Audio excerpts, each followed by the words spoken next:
श्री गणेशाय नमः। प्यारे भैया बहनों, आज हम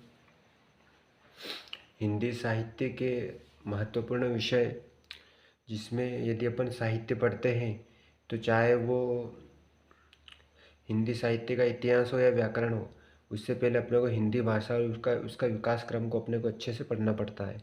तो चलो अपन इसी कड़ी में हिंदी साहित्य की पृष्ठभूमि को अपन अच्छे से अध्ययन करते और समझते हैं, यानी कि हिंदी भाषा का विकास किस किस क्रम में हुआ। यदि मोटे तौर पे देखा जाए तो मैं आपको पहले शॉर्टकट में बता देता हूँ, फिर उसको डीप में बताएंगे। तो हिंदी भाषा में सबसे पहले यदि अपन देखें तो सबसे पहले वैदिक काल में संस्कृत सबसे मूल भाषा क्या थी? संस्कृत, है ना। संस्कृत से ही जो संस्कृत भाषा थी,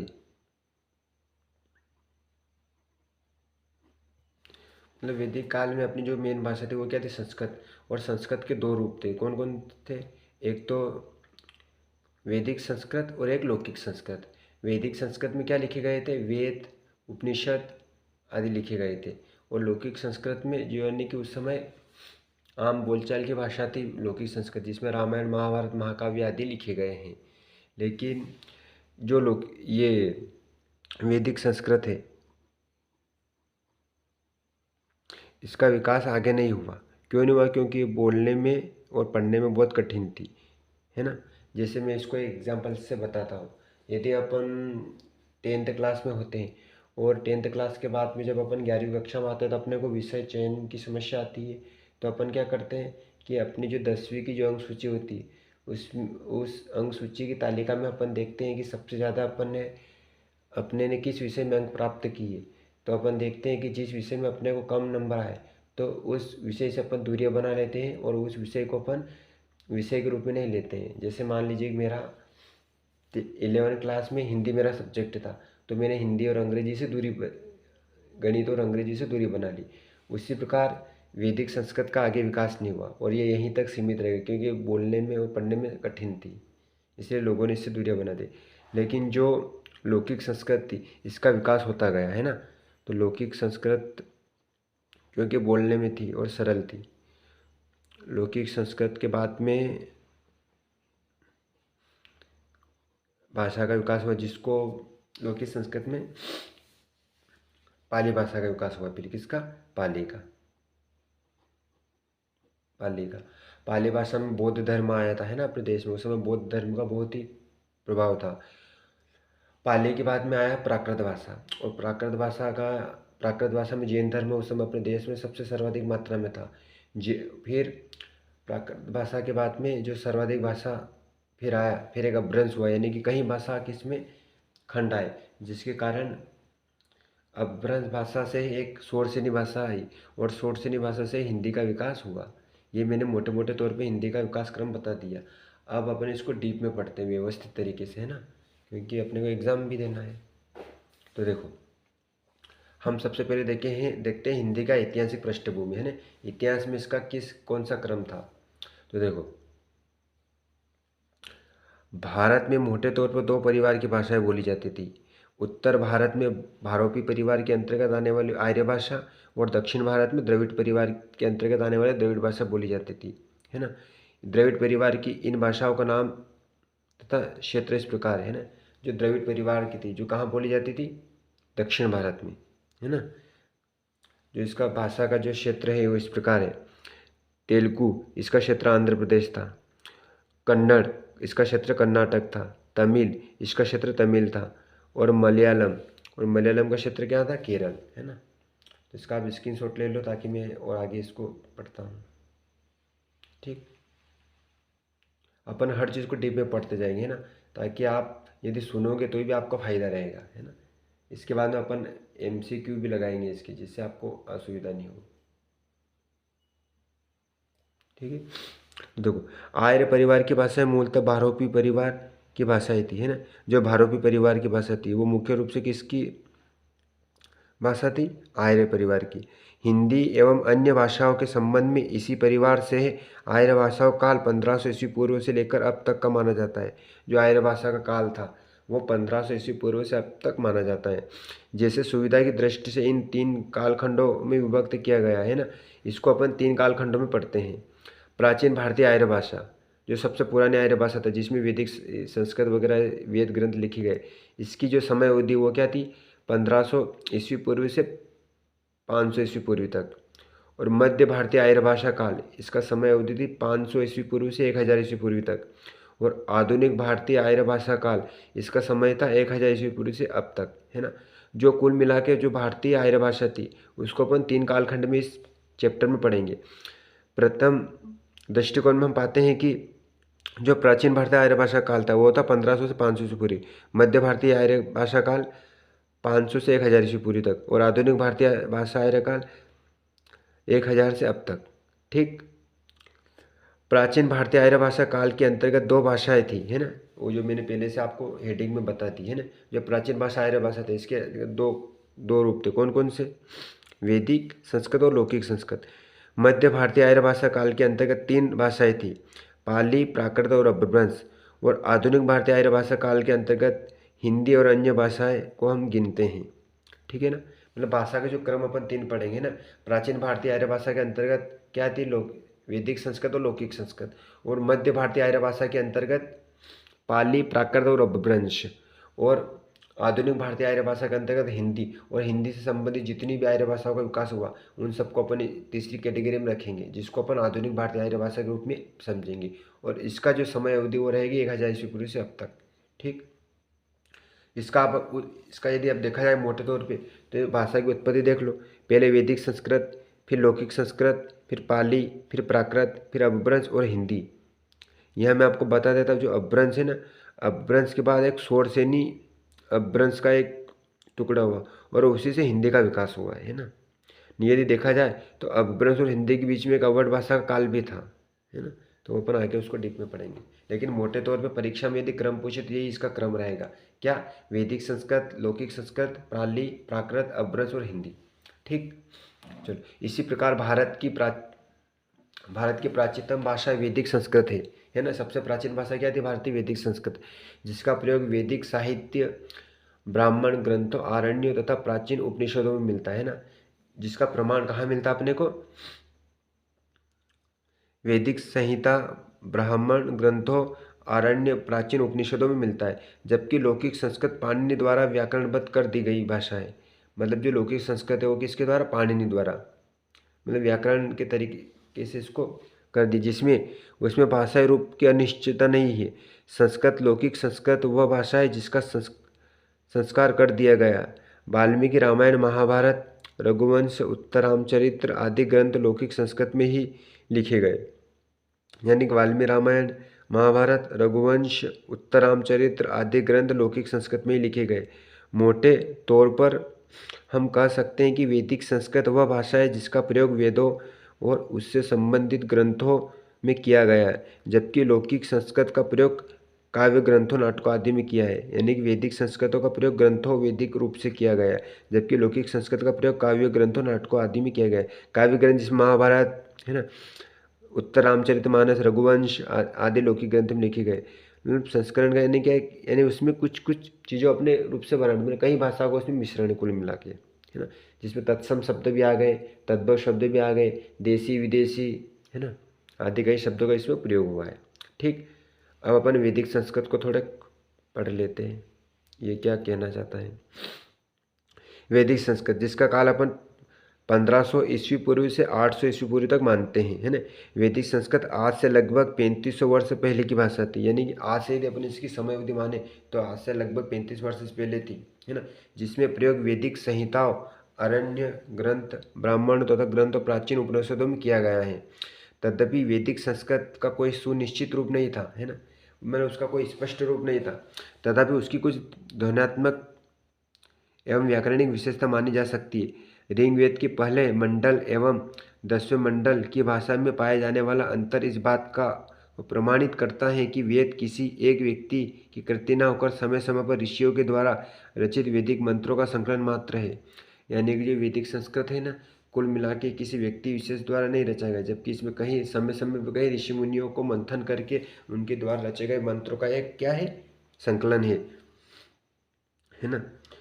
डॉक्टर भोलेनाथ तिवारी के अनुमान, मतलब डॉक्टर भोलेनाथ तिवारी ने इसमें अनुमान लगाए हैं कि तात्कालीन बोलचाल की भाषा संभवत वैदिक संस्कृत के निकट रही होगी, यानी कि उस समय जो प्रचलन में थी वो वैदिक संस्कृत के निकट, जिसको अपन लौकिक संस्कृत के रूप में पढ़ते हैं। आगे अपन एक काम करते हैं, वैदिक संस्कृत की व्याकरण विशेषता के अपन मोटे मोटे तौर पर इसके बिंदु को अपन समझ लेते हैं। ठीक है।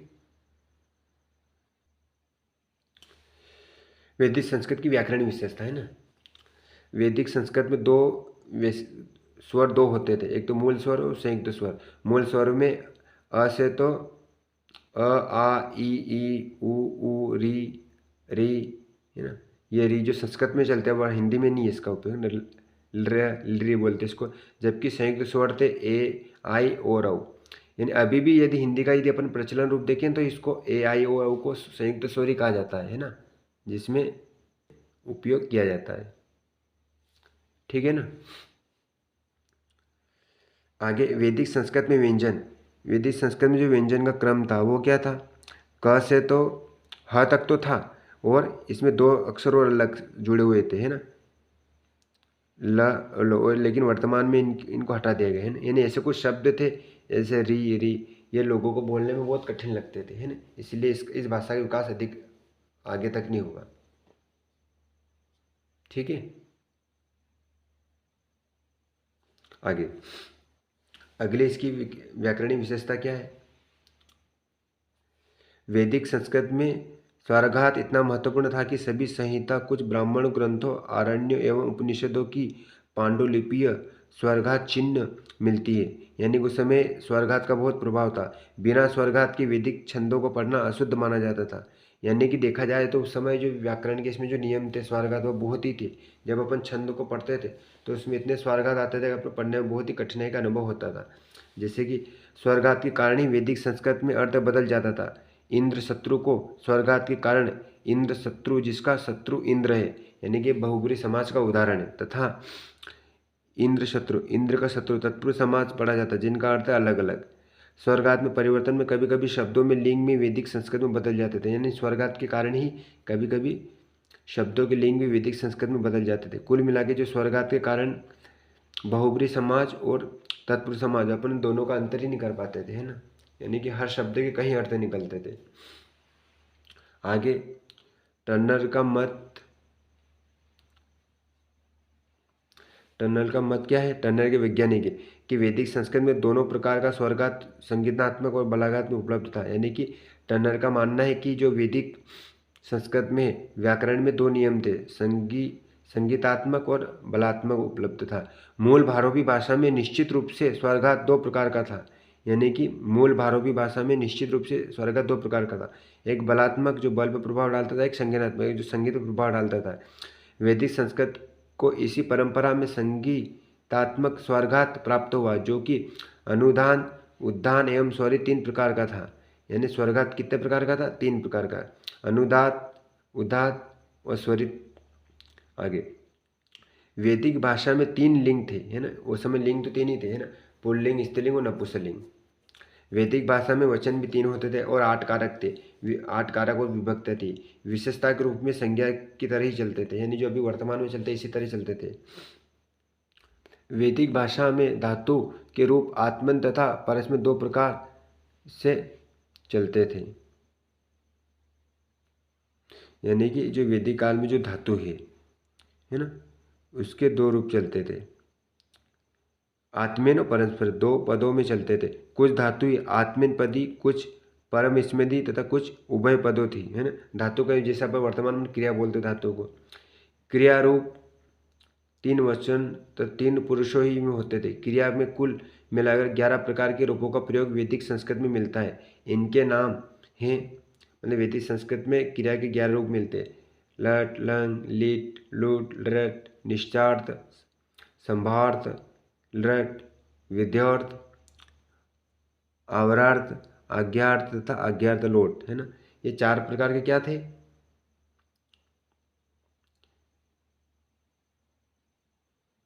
क्रिया के रूप थे, है ना। ऋग्वेद तथा अर्थवेद में लेट लकार का प्रयोग बहुत है, यानी कि सबसे ज़्यादा यदि देखा जाए तो ऋग्वेद और अर्थवेद में लेट लकार का प्रयोग हुआ है। और धीरे धीरे इसका प्रयोग कम हो गया और लौकिक संस्कृत में समाप्त हो गया। लेकिन लौकिक संस्कृत में इसका कोई महत्व नहीं रहा, क्योंकि मैंने पहले से बोल दिया था शुरुआत में कि जो चीज़ें हमको बोलने में कठिन होती है उससे अपन दूरियां बना लेते हैं। आगे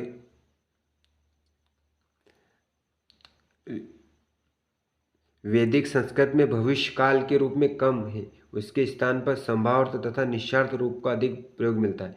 यानी जो वैदिक संस्कृत है उसमें भविष्य काल के रूप कम मिलते हैं ना, उसके स्थान पर संभावार्थ यानी संभावना व्यक्त करना, निश्चार्थ रूपों को अधिक प्रयोग मिलता है। वैदिक संस्कृत में केवल 4 समाज ही थे, है ना, तत्पुरुष, कर्मधारय, बहुब्री और द्वंद्व। लौकिक संस्कृत में और समाज बाद में विकसित हुई, है ना। यानी कि वैदिक संस्कृत में समाज 4 प्रकार के ही थे, तत्पुरुष, कर्मधारय, बहुब्री, द्वंद्व। जबकि लौकिक संस्कृत में आने के बाद में और समाज की स्थापना बाद में हुई है। समाज रचना की प्रवृत्ति मूल भारोपी भाषा से वैदिक संस्कृत में आई, यानी कि जो मूल भारोपी भाषा से उसे वैदिक संस्कृत में आई, है ना। वैदिक संस्कृत में समाज केवल 2 शब्दों से ही बनते थे। अधिक शब्दों से समाज बनाने की प्रवृत्ति वैदिक में नहीं, लौकिक संस्कृत में मिलती है। यानी उस समय जो समाज बनते थे वो केवल 2 शब्दों से बनते थे, लेकिन अधिक शब्दों से समाज बनाने की पद्धति लौकिक संस्कृत में विकसित हुई। वैदिक भाषा में मूल भारोपी भाषा कि महाप्राण व्यंजन ध्वनियाँ संभवतः ह ध्वनि में परिवर्तित हो गई, है ना। वैदिक भाषा में मूल भारोपी भाषा की महाप्राण व्यंजन ध्वनियाँ संभवतः ह ध्वनि में परिवर्तन हो गई तथा ईद को ई बोलने लग गए। ई का प्रयोग वेद में मिलता है। हिंदी का यहाँ शब्द भी इसी से विकसित है। यानी ईद जो शब्द था, है ना, ये महाप्राण में ई हो गया। यानी कि महाप्राण किसको बोलते हैं? जिसको बोलने में मुंह से अधिक हवा निकलती है ना। जैसे हर अक्षर का दूसरा क, मैंने ख बोला, ख में हवा ज़्यादा निकली, ग में कम, फिर ग, है ना, उसको महाप्राण बोलते जिसमें हवा ज़्यादा निकलती मुंह से। मूल शब्द से विकसित तद्भव शब्दों का प्रयोग वैदिक भाषा में होने लगा था, है ना। मूल शब्द से विकसित तद्भव शब्दों का प्रयोग वैदिक भाषा में होने लगा। जो मूल शब्द होती थी तद्भव, उनका प्रयोग भी वैदिक भाषा में होने लगा था। मूल शब्द देख लो आप इधर, और इस वैदिक भाषा में प्रयुक्त शब्द। ये अपन वैदिक संस्कृत व्याकरण की विशेषता पढ़ रहे। कृत को कट बोलते थे, एकदश को एकादश बोलते थे, द्विशंति को विशंति बोलते थे। वैदिक भाषा में आर्यतर भाषा के शब्द का आगमन होने लगा था। इसी प्रकार के कुछ शब्द जो अन्य भाषाओं से वैदिक संस्कृत में आए इस प्रकार हैं, है ना। मतलब आर्य भाषा के शब्द भी इसमें विकसित होने लगे थे, जो इस प्रकार हैं। द्रविड़ परिवार से आए शब्द अणु, अरणी, कपि, काल, गण, नाना, पुष्कर, पुष्प, मयूर, अटवी, मरकट, तहुल, ये द्रविड़ परिवार से आए भाषा शब्द थे, है ना, जो कि वैदिक भाषा में इनका उपयोग होता था, जो वास्तव में कठिन होते हैं। अपन ने जैसे ये शब्द कपि सुंदरकांड में अपन पढ़ते हैं, जो कि अवधी भाषा में लिखी गई है ना। आष्टिक परिवार से आए शब्द, है ना, वार, कंबल, बाण, कौशल, अंग। वैदिक काल में भाषा के 3 क्षेत्रीय रूप बोलियां प्रचलित थी, है ना। वैदिक काल में भाषा की 3 क्षेत्रीय बोलियां प्रचलित थी। कौन कौन थी? पश्चिमोत्तरी, मध्यवर्ती, पूर्वी। और पश्चिमोत्तरी भाषा में कहाँ बोली जाती थी? अफगानिस्तान से लेकर पंजाब तक। और मध्यवर्ती भाषा ये कहाँ से बोली जाती थी? पंजाब से लेके भाषा अफगानिस्तान से लेकर पंजाब तक बोली जाती थी। जबकि मध्यवर्ती बोली की क्षेत्र, इसका क्षेत्र कहाँ था? पंजाब से पश्चिमी उत्तर प्रदेश तक का था। जबकि पूर्वी बोली का क्षेत्र उत्तर प्रदेश से पूर्वी भाग बिहार आदि का था। ऋग्वेद में पश्चिमोत्तरी बोली का प्रयोग है और इसी को वैदिक संस्कृत का आदर्श रूप माना जाता है ना। आगे लौकिक संस्कृत। अब अपन जो पढ़ा है वो अपन ने वैदिक संस्कृत की व्याकरणिक विशेषता पढ़ी। अब अपन लौकिक संस्कृत को पढ़ रहे हैं ना। ये वैदिक काल के ही रूप है, 800 ईस्वी पूर्व से 500 ईस्वी पूर्व तक, है ना। प्राचीन भारतीय आर्य भाषा काल की दूसरी प्रमुख भाषा लौकिक संस्कृत थी। संस्कृत का अर्थ है जिसका संस्कार ने परिमार्जन कर दिया गया, यानी कि जिसका रूप बदल दिया गया। वैदिक संस्कृत में जिन 3 रूपों पश्चिमोत्तरी, मध्यवर्ती और पूर्वी का उल्लेख किया गया, उनमें से लौकिक संस्कृत में मूल आधारी पश्चिमोत्तरी बोली थी, क्योंकि वही प्रमाणिक भाषा मानी जाती है। पाणिनि ने इसी भाषा व्याकरण को अष्टाध्यायी की रचना की है ना, मतलब इसी को अब आधार बना के पाणिनि जी ने अष्टाध्यायी की रचना की थी। लौकिक संस्कृत का साहित्य भाषा है ना। संस्कृत भाषा में उपलब्ध साहित्य ग्रंथ इसी भाषा में लिखे गए। संस्कृत का प्राचीनतम काव्य ग्रंथ रामायण माना जाता है, जिसकी रचना आदि कवि वाल्मीकि जी ने की। पाणिनि ने जिस भाषा में व्याकरणबद्ध किया वह क्रिया लय बोलचाल की भाषा अवश्य थी बोलती। कात्यायन द्वारा वर्तिकों की रचना से भी प्रमाणित होता है कि संस्कृत कभी बोलचाल की भाषा अवश्य थी। इसके विरोध में भी जो विचार पाश्चात्य भाषा वैज्ञानिक ग्रेसन हार्नेल वेबर ने प्रस्तुत किए वे निराधार हैं। वैदिक संस्कृत की जिन विशेषताओं का उल्लेख ऊपर किया गया है वे संस्कृत से भी प्राय मिलती है, अतः यहाँ वैदिक और लौकिक संस्कृत के अंतर पर प्रकाश डालते हुए अलौकिक संस्कृत की विशिष्ट को उजागर किया गया है। वैदिक और लौकिक संस्कृत में अंतर, यानी कि जो चीज़ें वैदिक संस्कृत में थी वो तो अपन ने विशेषता पढ़ ली, लेकिन दोनों में डिफरेंस क्या था उसका अपन अंतर करते हैं, यानी तुलनात्मक अध्ययन करते हुए उसकी विशेषताओं का अपन अध्ययन करेंगे, है ना। वैदिक संस्कृत में मानकीकरण नहीं हुआ था, जबकि लौकिक संस्कृत में मानकीकरण कर दिया गया।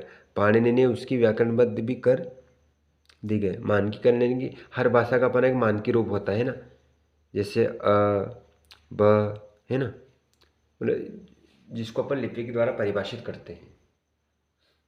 मतलब वैदिक संस्कृत में मानकीकरण नहीं था, जबकि लौकिक संस्कृत में मानकीकरण कर दिया गया था भाषा का, यानी फिक्स निर्धारित किया गया था। अगला तुलनात्मक अध्ययन कर रहे हैं अपन, है ना। मानकीकरण के कारण लौकिक संस्कृत में एक रूपता है, जबकि मानकीकरण के अभाव में वैदिक संस्कृत में बहुरूपता अर्थात अनेक रूपता एवं जटिलता है। लौकिक संस्कृत में मानकीकरण के कारण अपवाद बहुत कम है, किंतु मानकीकरण होने से वैदिक संस्कृत में अपवाद भी बहुत है। अब मानकीकरण क्या है देखना था। वैदिक संस्कृत में ल, री, री के उच्चारण स्वर होते थे, किंतु संस्कृत में भले ही स्वर ध्वनियाँ रही हो, किंतु उनके उच्चारण कदाचित ली, री हो गए, है ना। मतलब ये जो शब्द थे ये बहुत कठिन थे, तो इनके स्थान पर लौकिक संस्कृत में क्या हुआ, इस ल की जगह इसको ली बोलने लग गए, री को री इस प्रकार बोलने लग गए, है ना। ये बोलने में बहुत कठिन होते थे, है ना। इसका मानकीकरण कर दिया गया कुल मिला के। आगे ए औ के उच्चारण वैदिक संस्कृत में क्रमशः आई औ थे, है ना, किंतु लौकिक संस्कृत में क्रमशः आई और औ हो गए। ए औ का उच्चारण वैदिक संस्कृत में आई औ था, अर्थात वहाँ से मूल स्वर न होकर संयुक्त स्वर थे, किंतु थे।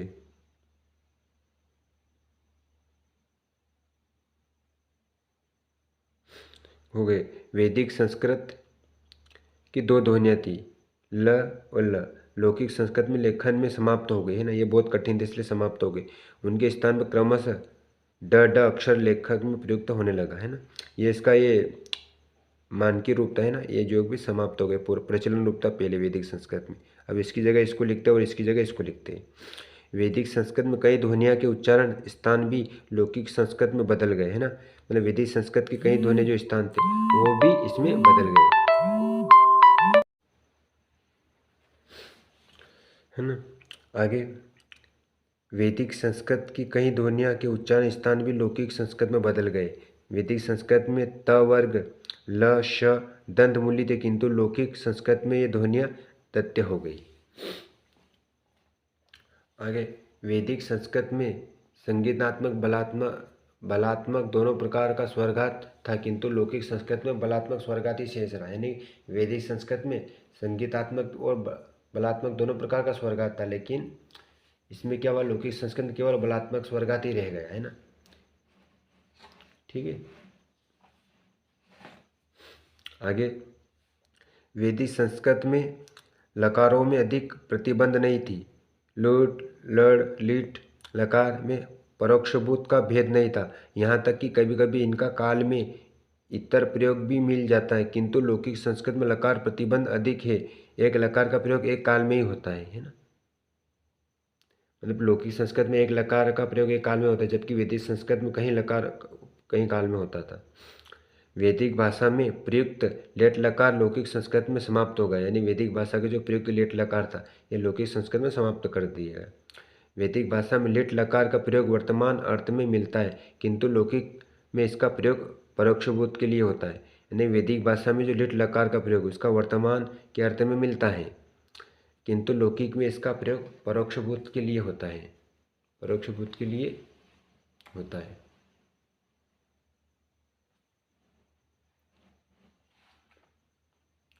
ये होता है। वैदिक भाषा में छोटे समाज बनते थे, प्राय दो शब्दों को जोड़कर समाज बनते थे, किंतु लौकिक संस्कृत में अनेक शब्दों को जोड़कर लंबे लंबे समाज बनने की प्रवृत्ति चल पड़ी। यानी वैदिक भाषा में छोटे समाज बनते थे, प्राय दो शब्दों को जोड़कर बनते थे, किंतु लौकिक संस्कृत में अनेक शब्दों को जोड़कर लंबे लंबे समाज बनने की प्रवृत्ति चल पड़ी। समास बहुलता की प्रवृत्ति भाषा की कृत्रिमता को उजागर करती थी। अतः यह कहा जा सकता है कि वैदिक संस्कृत में कृत्रिमता नहीं थी, जबकि लौकिक संस्कृत में कृत्रिमता की प्रवृत्ति विकसित हो गई। यानी कि वैदिक संस्कृत में कृत्रिमता नहीं थी, जबकि लौकिक संस्कृत में कृत्रिमता की प्रवृत्ति विकसित हो गई। वैदिक भाषा में केवल 4 समास थे, है ना, तत्पुरुष, कर्मधारय, भयभ्रुव और द्वंद्व, जबकि लौकिक संस्कृत में अव्ययी भाव और द्विगु 2 समास जुड़कर इन समाज की संख्या कितनी हो गई? 6 हो गई। मूल भारतीय भाषा में उपसर्ग का प्रयोग वाक्य में कहीं भी हो सकता था, है ना, हो सकता था। क्रिया के साथ आना उनके लिए आवश्यक न था। यही प्रवृत्ति वैदिक भाषा में रही, किंतु लौकिक संस्कृत में आकर उपसर्ग का यह स्वच्छंद समाप्त हो गया, है ना। कुल मिला के अभी जो अपन ने पढ़ा, क्या मूल भारतीय भाषा में उपसर्ग का प्रयोग वाक्य में कहीं भी हो सकता था, है ना। मूल भारतीय भाषा में उपसर्ग का प्रयोग वाक्य में कहीं भी हो सकता था। क्रिया के साथ आना उसके लिए आवश्यक न था। यही प्रवृत्ति वैदिक भाषा में भी रही, किंतु लौकिक संस्कृत में आकर उपसर्ग का ये स्वरछंद समाप्त होगा। ये केवल उपसर्ग लौकिक भाषा में केवल शब्द के आगे ही लगते हैं, है ना, कहीं भी इसका उपयोग नहीं होता है वाक्य में। वैदिक भाषा में द्रविड़ एवं आष्टिक भाषाओं में कुछ ही शब्दों का ग्रहण किया गया था। यानी वैदिक भाषा में द्रविड़ और आष्टिक भाषा में कुछ ही शब्दों का ग्रहण किया गया था, जबकि लौकिक संस्कृत में लगभग 2000 शब्द इन भाषाओं के उपलब्ध होते हैं। यही नहीं कि अपितु संस्कृत में यूनानी भाषा के शब्द, अरबी शब्द, ईरानी शब्द भी मिलते हैं तथा यहाँ देखा गया यूनानी भाषा के शब्द यवन, यवनिका, द्रम, त्रिकोण, सुरंग, क्रमेल, कंगू। रोमन शब्द दिनार, अरबी शब्द रमल, ईरानी शब्द इंदु, ताजिक, मिहिर और बादाम, है ना। चलो आगे बढ़ते हैं। चलो अभी अपन ने सेकंड वाला पार्ट पढ़ते अपन, है ना, मध्य भारतीय आर्य भाषा, है ना। तो वो इसमें अपन मध्यकालीन भारतीय आर्य भाषा का समय मोटे तौर पर 500 ईस्वी पूर्व से 1000 ईस्वी पूर्व तक का माना जाता है। 500 वर्षों के इस कालखंड में 3 भाषाओं का विकास हुआ है ना। इसका जो समय अवधि वो तीन भाषाओं का विकास करते, कौन कौन से? पाली, प्राकृत और अपभ्रंश। इन्हीं क्रमशः प्रथम प्राकृत, द्वितीय प्राकृत और तृतीय प्राकृत के नाम से भी जाना गया है। विद्वानों की मान्यता है कि संस्कृत के बाद विकसित होने वाली भाषा मध्यकालीन भारतीय आर्य भाषा अथवा प्राकृत भाषा है। प्राकृत भाषा वह है जो अकृत्रिम प्रकृत है, जबकि संस्कृत उसकी तुलना में कृत्रिम अर्थात बनावटी या संस्कार की गई भाषा है। प्राकृत भाषा का प्रयोग उस जनमास, यानी जो प्राकृत भाषा था, है ना, उसका प्रयोग उस समय जनमास जो होता था, है ना, उसके लिए लोग करते थे।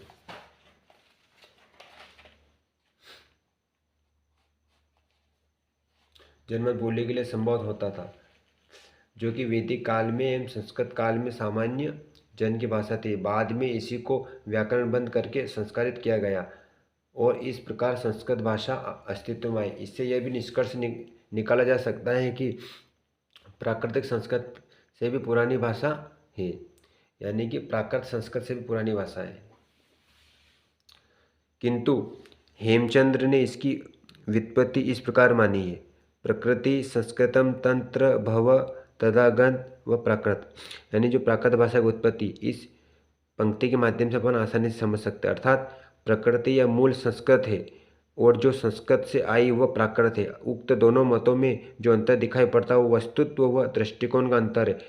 अब अधिकांश विद्वान दूसरे मत को स्वीकार करते हुए मध्यकालीन आर्य भाषा प्राकृत भाषा को संस्कृत से उत्पन्न विकसित भाषा के रूप में स्वीकार करते हैं। मतलब मोटे तौर पर यदि देखा जाए तो संस्कृत के लौकिक संस्कृत के बाद में यदि किसी भाषा का विकास हुआ तो इसी का हुआ है ना, जिसको अपन पाली के नाम से जानते हैं। प्रथम प्राकृत या पाली भी बोलते हैं।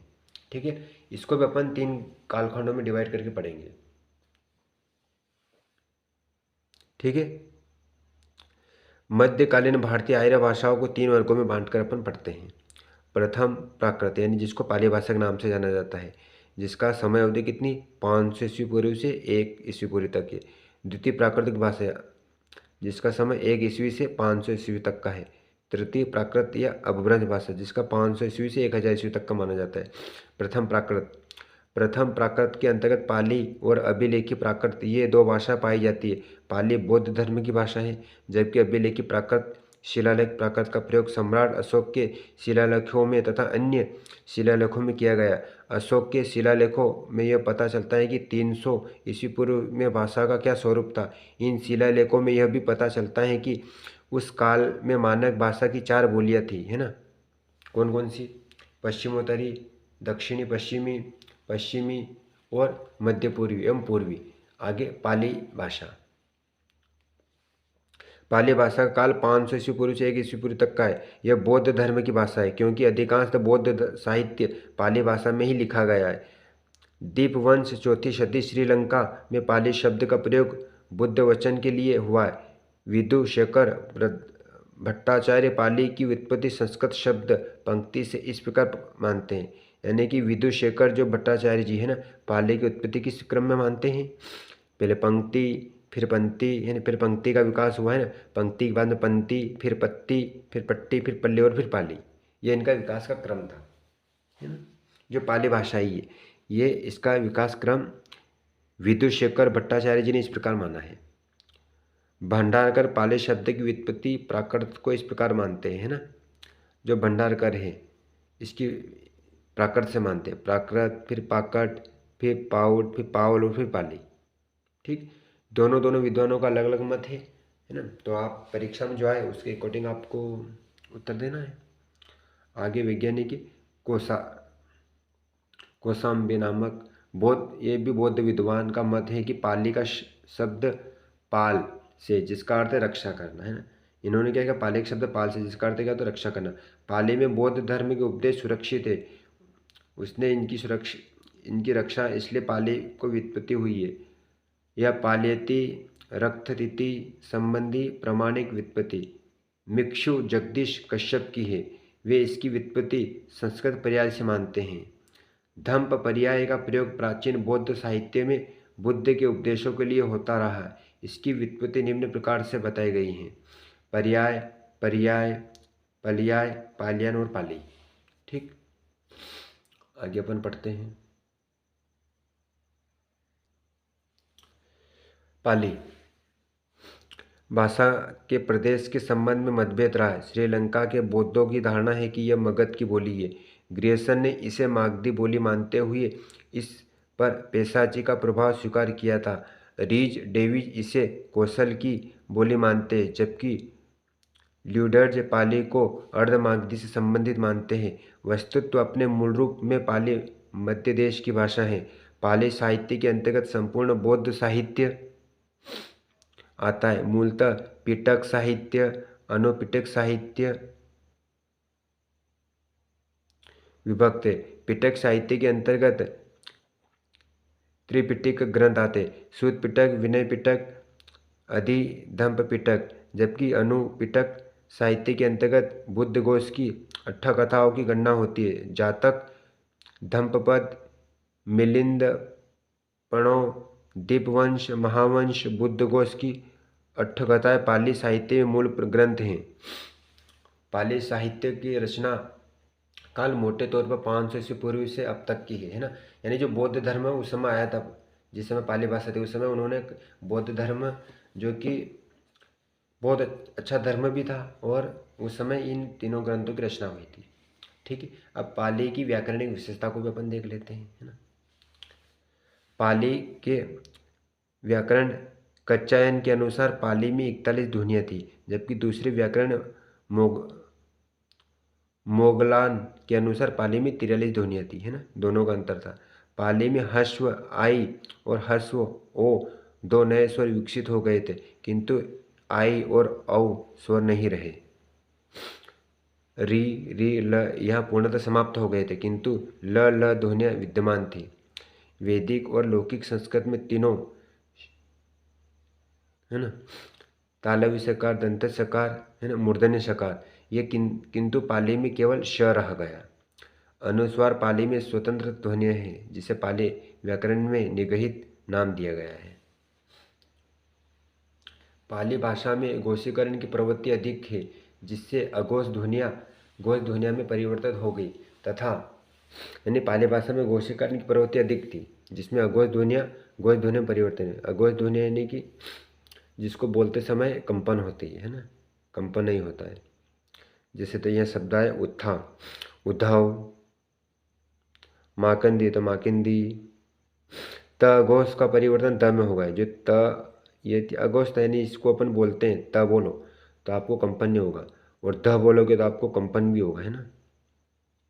तो त ध्वनि ध में बदल गई, क ध्वनि सगो घ में बदल गई, जैसे क माकंदी तो मागंदी। अघोषीकरण की प्रवृत्ति पाली में कम पाई जाती है। यह प्रवृत्ति पेशाजी के प्रभाव से पाली में है। कुछ उदाहरण इस प्रकार है, जैसे यहाँ शब्द द का त में होना और ग का क में होना। एक शब्द इसमें मृदंग तो मूर्धिंग हो गया, अंगूर का अंकुल हो गया। आगे महाप्राणीकरण की प्रवृत्ति कारण अल्प प्राण ध्वनियाँ भी पाली में महाप्राण ध्वनि बदल गई, यानी कि कुछ अल्प प्राण ध्वनि थी वो भी महाप्राण में बदल गई। जैसे परशु का परशु, यानी कि इसमें जो प अल्प प्राण था और फ महाप्राण, यानी कि अल्प प्राण किसको बोलते हैं, जब अपन इन वर्णों का उच्चारण करते हैं तो अपने मुंह से हवा कम मात्रा में बाहर निकलती है, तो उसको अल्प प्राण बोलते हैं। और महाप्राण किसको बोलते हैं, जिस वर्ण का उच्चारण करते समय अपने मुंह से हवा ज़्यादा मात्रा में बाहर निकलती। जैसे प, मैंने प बोला तो हवा कम निकली, फ बोला तो ज़्यादा, तो प से क्या बन गया, महाप्राण में फ, और क का ख बन गया। जैसे शब्द आया इसमें परसु, तो परसु में फरसु हो गया।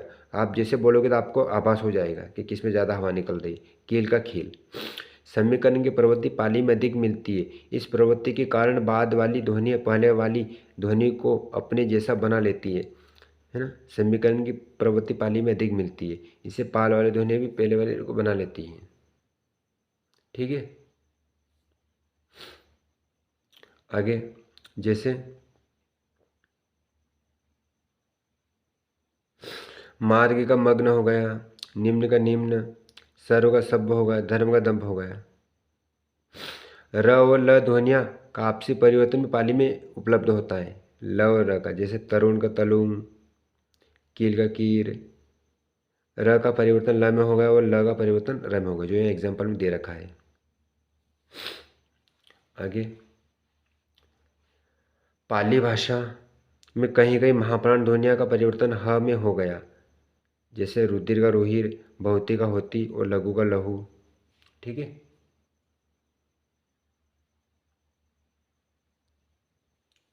चलो आगे। पाली में बलात्मक स्वरघात मिलता है। संगीतात्मक स्वरघात की स्थिति पाली में विवादग्रस्त है ना।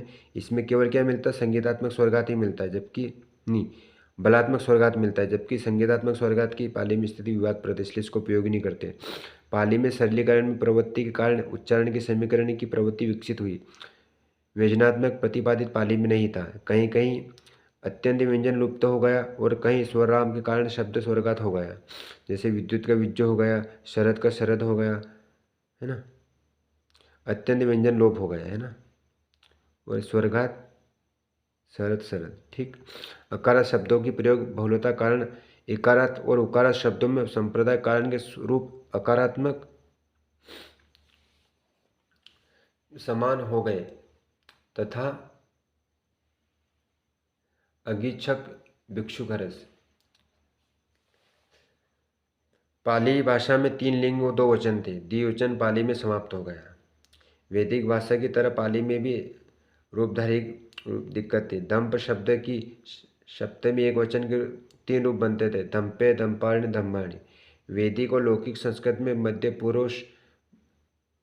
पुरुष के बहुवचन के सारे रूप य से प्रारंभ होते थे, किंतु पाली में वे त से शुरू होते हैं। जैसे उदाहरण में युष्म का तुम्हें, युष्मन का तुम्हारे, ठीक। पाली की क्रिया रूपों में 3 पुरुष 2 वचन है तथा पद केवल परस्पर थे। धातुओं के 10 गुण थे। प्राकृत भाषा द्वितीय प्राकृत, है ना। पाली के बाद में फिर प्राकृत का, इसका समय अवधि है 1 ईस्वी से 500 ईस्वी तक। विद्वानों का एक वर्ग यह मानता है कि जन भाषा का संस्करण करके संस्कृत बनाई गई, अतः जन भाषा प्राकृत भाषा थी। संस्कृत नाटकों में निम्न श्रेणी के पात्र इसी प्राकृत का प्रयोग करते हैं, जो कि तत्कालीन जनभाषा रही होगी। डॉक्टर भोलेनाथ तिवारी ने प्राकृत भाषा को संस्कृत, पाली, प्राकृत, अपभ्रंश की परंपरा की भाषा मानते हुए इसे पाली को और अपभ्रंश के बीच की कड़ी माना है तथा इन्हें द्वितीय प्राकृत कहा है। इस अर्थ को यह संस्कृत पहले की जनभाषा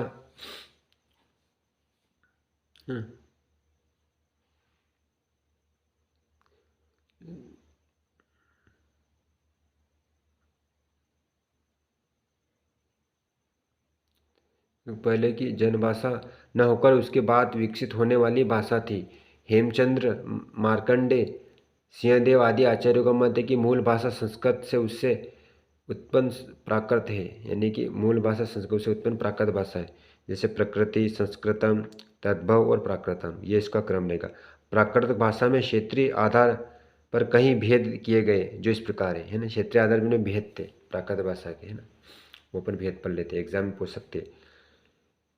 शोरसेनी प्राकृत, पेशाची प्राकृत, महाराष्ट्री प्राकृत, अर्धमागधी प्राकृत, मागधी प्राकृत, केकई प्राकृत, टक्क प्राकृत, खच प्राकृत और ब्रांच प्राकृत। प्राकृत भाषा की सामान्य विशेषता बताने से पूर्व प्राकृत के इस रूपों के बारे में कुछ जानकारी कर लेना आवश्यक है ना। इसकी अपनी विशेषता ने बताओ, उससे पहले अपने को जानकारी प्राप्त होनी चाहिए। शोरसेनी प्राकृत मथुरा शूरसेन प्रदेश के आसपास की बोली थी। कर्पूरम मंजरी का गद्य इसी प्राकृत में है। साथ ही संस्कृत नाटकों में भी निम्न श्रेणी के पात्र इसी प्राकृत में बोलते हैं। दिगंबर संप्रदाय ने जैनों ने अपने धार्मिक ग्रंथों इसी भाषा में लिखे। इससे तत्सम शब्दों की बहुलता है। पेशाची अब प्राकृत का प्रयोग उत्तर पश्चिम में कश्मीर के रहने वाले पिशाच जाति के लोग करते थे, किंतु हानेल इसे द्रविड़ों द्वारा प्रयुक्त मानते हैं। गुड़ाढय का बृहत कथा संग्रह बृहत कथा मूलतः इसी प्राकृत में था। कुछ नाटकों में इसका प्रयोग मिलता है। महाराष्ट्रीय प्राकृत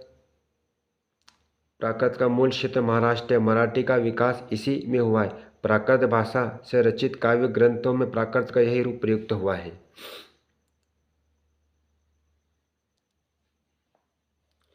इस प्रकार यह काव्य भाषा रही है। इसकी 3 अमर कृतियाँ हाल द्वारा रचित गाह सतसई, रावरसेन द्वारा रचित रावणवह अर्थात रावणवध तथा जय वल्लभ द्वारा रचित बज्जा लग्न है। अर्धमागधी प्राकृत का क्षेत्र मागधी और शोरसेनी के बीच में है, अर्थात यह प्राचीन कौशल के आसपास की भाषा थी। इसका प्रयोग मुख्यतः जैन साहित्य में हुआ है। मागधी प्राकृत मगध के आसपास की भाषा है। संस्कृत नाटकों में निम्न श्रेणी के पात्र इसका प्रयोग करते हैं। इससे कोई स्वतंत्र रचना नहीं मिलती। इसका प्राचीनतम रूप अश्वघोष के नाटकों में मिलता है ना। किसमें मिलता है इसका रूप? अश्वघोष के नाटकों में मिलता है। अपभ्रंश अथवा तृतीय प्राकृत। अब तृतीय भाषा का अपन बात करते हैं, किसका? अपभ्रंश, जिसको तृतीय प्राकृत के नाम से जाना जाता है। और इसका समय अवधि कितनी है? 500 से 1000 ईस्वी तक। अपभ्रंश को तृतीय प्राकृत भी कहते हैं। अपभ्रंश का शाब्दिक अर्थ है बिगड़ा हुआ। प्राकृत की तुलना में भाषा का जो बिगड़ा हुआ रूप व्याकरणिक एवं ध्वन्यात्मक परिवर्तन के कारण सामने आया, उसे अपभ्रंश अपभ्रष्ट या अवट नाम दिया गया है। दस्तूर अपभ्रंश प्राकृत और आधुनिक आर्य भाषाओं के बीच की कड़ी है तथा प्रत्येक आधुनिक आर्य भाषा का जन्म किसी न किसी क्षेत्रीय अपभ्रंश से हुआ है। प्राकृत सर्वस्व नामक ग्रंथ में अपभ्रंश में के 27 भेदों का उल्लेख किया गया है। भले ही अपभ्रंश में इतने भेद न हो, किंतु मुख्यतः अपभ्रंश में वही क्षेत्रीय भेद थे जिनका उल्लेख प्राकृत के संदर्भ में किया गया, अर्थात षोडशनी अपभ्रंश, मागधी अपभ्रंश, अर्धमागधी अपभ्रंश, महाराष्ट्रीय अपभ्रंश, केवल अपभ्रंश, टक अपभ्रंश और ब्राज अपभ्रंश। मार्कंडेय के अपभ्रंश के 3 भेद किए, नागर, प्रचंड और उपनागर। ऐसा माना जाता है कि आधुनिक भारतीय आर्य भाषाओं का उद्भव अपभ्रंश के किसी न किसी क्षेत्रीय भेद में हुआ। निम्न तालिका में बताया गया है कि अपभ्रंश किस क्षेत्र में कौन से भेद है ना, तो इसको अपन पढ़ते हैं। ठीक,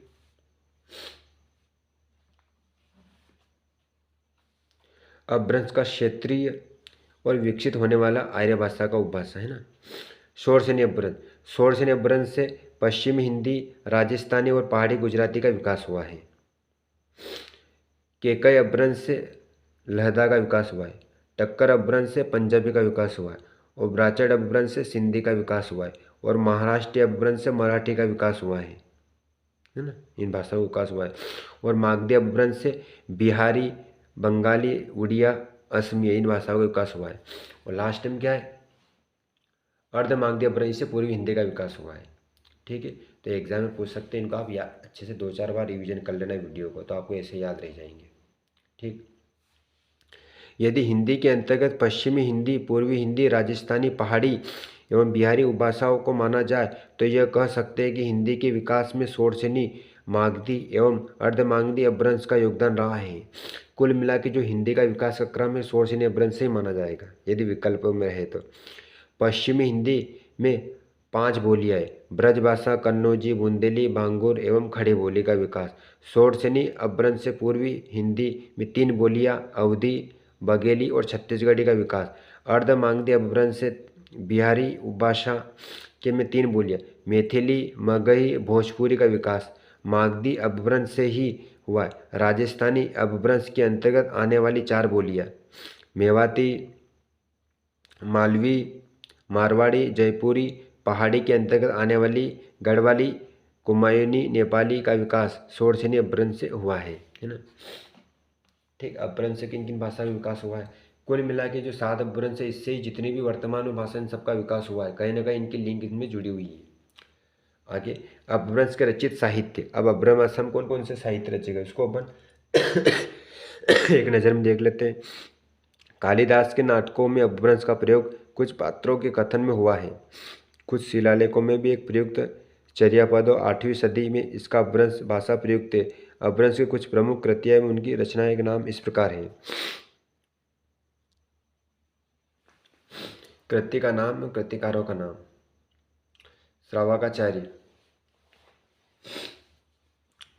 देवसेन, पयमचरिम शंभु, विठ्ठवेमचरिम शंभु, शंभुछंद, शंभु, महापुराण, पुष्पदंत, जशरचरिव, पुष्पदंत, भविष्य कहा, धनपाल, संदेश रासक, अबदुल रहमान और पाउक दोहा राम सिंह और परमात्मा प्रकाश जोहिंदू, योगसार जोहिंदू, शब्दानुशासन हेमचंद्र, कीर्तिलता विद्यापति, कीर्ति पताका विद्यापति, उपदेश रसायन रास जिन दत्तसूरी। अपभ्रंश की विशेषता है ना, मतलब जैन धर्म उस अपभ्रंश काल उस समय यानी कुल मिला के ये जितनी भाषा उन सबका टुकड़ा हुआ रूप है कुल मिला के। अपभ्रंश की विशेषता: री का प्रयोग लेखन में था किंतु उच्चारण में यह री हो गया। प्राय सभी स्वरों का अनुनासिक प्रयोग अपभ्रंश में होने लगा था। आई औ स्वर समाप्त हो गए। ह्रस्व स्वर में थे अ ई उ ए ओ, तथा दीर्घ स्वर में क्या थे आ ई उ ए और औ। श ध्वनि केवल मागधी अपभ्रंश में मिलती है। ल ध्वनि का प्रयोग शोरसेनी महाराष्ट्र में था और संगीतात्मक स्वरघात अपभ्रंश में पूरी तरह समाप्त हो गया था। बलात्मक स्वरघात विकसित हो गया था। ठीक है। अपभ्रंश का एक उकार बहुत बहुल भाषा थी, अर्थात शब्दों में ऊ ध्वनि का प्रयोग प्रमुखता से होता था। यही प्रवृत्ति कालांतर में अवधी और ब्रज भाषा में आ गई। ध्वनि परिवर्तन की दृष्टि से जो प्रवृत्ति लोभ, आगम, विपर्यार्थ आदि प्राकृत में विकसित हुई थी, वे अपभ्रंश में और अधिक मात्रा में दिखाई देने लगी। य का परिवर्तन ज में, म का परिवर्तन व में, व का परिवर्तन ब में और री का परिवर्तन न में, क्ष का परिवर्तन ख में और छ का प्रयोग श में होने लगा। देख लो, ये एग्जाम्पल दे रखा है। य का ज में, म का व में, व का द में, ऋष का न में, क्ष का न में, यज्ञ का यज्ञ में, आम्र का आ और वाण का बाण, कृष्ण का काना, पक्षी का पक्षी, पक्षी आदि। दीर्घकरण के कारण होने वाली द्वित्व में एक व्यंजन बच गया तथा क्षतिपूर्ति कारण पूर्ववर्ती स्वर में दीर्घता आ गई। जैसे तस्य का तासु हो गया और प्राकृत में यह तस्य है। अपभ्रंश में वियोगात्मक की प्रवृत्ति में बढ़ोतरी हो गई।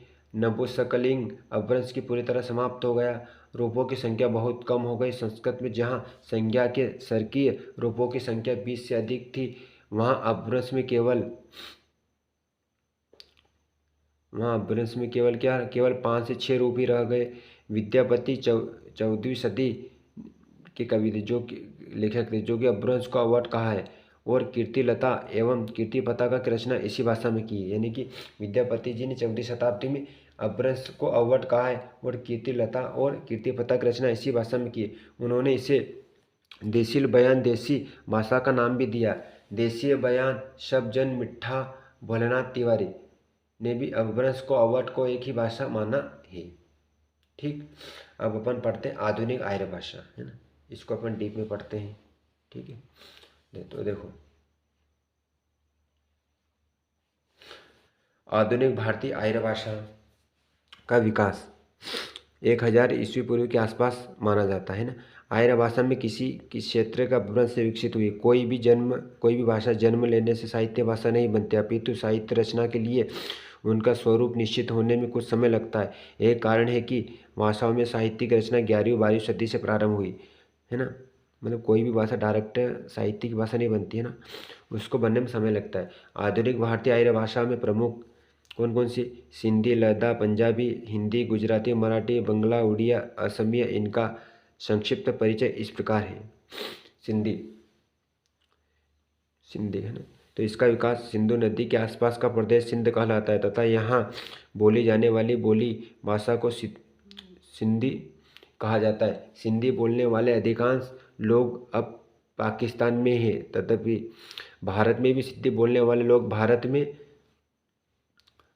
में विभाजन के बाद आकर कई नगरों में बस गए। सिंधी भाषा का विकास ब्राज्ड अपभ्रंश से हुआ है। सिंधी के शब्द भंडार में अरबी, फारसी, तुर्की के शब्द प्रचुरित थे, तथापि तद्भव शब्दों का 70% संस्कृत की परंपरा में इसमें आया। सिंधी की बोलियाँ विचोली, सिरलोई, लासी, थरेली, लाड़ी तथा कच्ची। सिंधी भाषा जिस लिपि में लिखी जाती थी उसे सिंधी लिपि कहते हैं। सिंधी को लिखने के लिए कुछ लोग गुरुमुखी और देवनागरी का प्रयोग भी करते हैं और आधुनिक काल में सिंधी का साहित्य पर्याप्त समृद्ध था। लहदा, पश्चिमी पंजाब में बोली जाने वाली इस बोली का नाम लहदा का शाब्दिक अर्थ पश्चिमी है। यह पाकिस्तान के पंजाब प्रांत में बोली जाती है। इसका विकास केकई अपभ्रंश से हुआ है। इसके शब्द भंडार में अरबी, फारसी के शब्द पर्याप्त मात्रा में है, क्योंकि यह मुसलमानों के द्वारा अधिक बोली जाती है। पहले यह लड़ा लिपि में लिखी जाती थी, किंतु अब फारसी लिपि का प्रयोग इसे लिखने के लिए होने लगा है। इसकी 3 बोलियां जटिली, मुल्तानी और जंगली। पंजाबी। पंजाबी भाषी लोगों भारत में पंजाब प्रांत के साथ साथ देश के अन्य भागों में भी फैले हैं। पाकिस्तान के पंजाब प्रांत के लोग भी इसे बोलते हैं। पंजाब फारसी के शब्द जिसका अर्थ है 5 नदियों का देश, है ना। रावी, सतलज, चिनार, झेलम और व्यास, ये 5 नदियाँ इस प्रांत से गुजरती हैं। पंजाबी भाषा का विकास टक्कर अपभ्रंश से हुआ है। शोर सेनी का प्रभाव से भी इस पर है। पंजाबी भाषा पहले लड़ा लिपि में लिखी जाती थी, जिसे देवनागरी की सहायता से परिष्कृत कर गुरु अंगद ने गुरुमुखी लिपि बनाई। अब पंजाबी गुरुमुखी लिपि में लिखी जाती है। पंजाबी की मुख्य बोलियां हैं माझी, डोगरी, दोआबी, रावी। अब डोगरी को अलग भाषा माने जाने लगा है। पंजाबी में प्राचीन साहित्य बहुत, मतलब पंजाबी में जो प्राचीन साहित्य है ना, कम है, किंतु आधुनिक साहित्य पर्याप्त मात्रा में उपलब्ध है। हिंदी। हिंदी शब्द का प्रयोग हिंद की भाषा के लिए होता है। इसका विकास संस्कृत के सिद्धू शब्द से हुआ। यह शब्द फारसी में हिंदू हो गया, जिससे हिंद शब्द विकसित हुआ, जिसका मूल अर्थ है हिंद अर्थात भारत का। भाषा के अर्थ में हिंदी का प्रयोग बहुत बाद मुसलमानों ने भी किया। भारत में भाषा के वे जबान है हिंद, फिर हिंदी जबान, फिर क्या है हिंदी जबान, और बाद में केवल हिंदी कहने लगा। हिंदी के अंतर्गत 5 उपभाषाएं, 18 बोलियां, जिनका विवरण इस प्रकार है। मतलब हिंदी के अंतर्गत 5 तो उपभाषाएं और 18 बोलियां, उसको अपन डिटेल में पढ़ते हैं। क वर्ग में पश्चिमी हिंदी भाषा को रखते हैं। इसके अंतर्गत हिंदी 5 उपभाषा और 5 तो उपभाषा है। तो पश्चिमी हिंदी उपभाषा के अंतर्गत कौन कौन सी बोलियाँ हैं? ब्रज भाषा, खड़ी बोली, कन्नौजी, बांगुरी और बुंदेली। पूर्व हिंदी उपभाषा के अंतर्गत अवधी, बघेली और छत्तीसगढ़ी। राजस्थानी उपभाषा के अंतर्गत मेवाती, मालवी, मारवाड़ी और जयपुरी। बिहारी उपभाषा के अंतर्गत मैथिली, मगही, भोजपुरी। पहाड़ी उपभाषा के अंतर्गत गढ़वाली, कुमाऊनी और नेपाली। पश्चिमी हिंदी राजस्थान एवं पहाड़ी का विकास शोरसेनी अपभ्रंश से, पूर्वी हिंदी का विकास अर्धमागधी अपभ्रंश से तथा बिहारी का विकास मागधी अपभ्रंश से हुआ है। पहाड़ी अपभ्रंश को डॉक्टर सुनीति कुमारी चटर्जी खस अपभ्रंश से विकसित मानते हैं। हिंदी में प्राचीन एवं आधुनिक साहित्य प्रचुर मात्रा में विद्यमान है। गुजराती गुजरात की भाषा है, जहाँ कभी गुज्जरों का प्रभुत्व था। इसका विकास शोरसेनी अपभ्रंश से के उस समय रूप में हुआ जो गुजरात से बोला जाता था। इसे कुछ लोगों ने लाठी प्राकृत और नागर अपभ्रंश का नाम दिया। गुजरात में अपनी लिपि है जिसमें शिरोरेखा का प्रयोग नहीं होता। गुजराती भाषा की प्रमुख बोलियां हैं काठियावाड़ी, पट्टनी, सुखी आदि। गुजराती साहित्य के पर्याप्त मात्रा में उपलब्ध होता है, अतः साहित्यिक दृष्टि से यह समृद्ध भाषा कही जा सकती है। प्रेमानंद, नरसिंह मेहता, मालवा, खो, भगत इसके प्रमुख साहित्यकार हैं।